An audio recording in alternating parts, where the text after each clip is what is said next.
Ассалаумағалейкум той сүйер қауым. Тойларыңыздың көркін келтіретін Тарту театры. Автосарфанын жайлаған әулеттің дүбірлі тойының шымылдығын Тарту дәстүрлі өнер театры ашады.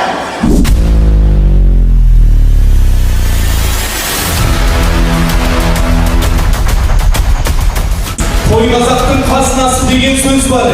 Ендеше той бастаудан бөгелмейміз ағайын.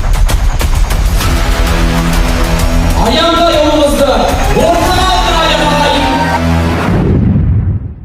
Олай болса алдарыңызда, айны сұлу мөлдір қыздарыңызды ортаға алдырайын. Gözünde yeme söz benim, Künleke yaru sensin, Körgemin eskensin. Tiymegen boyav, Tüspegen kayav, Bir minsiz yüzün şun.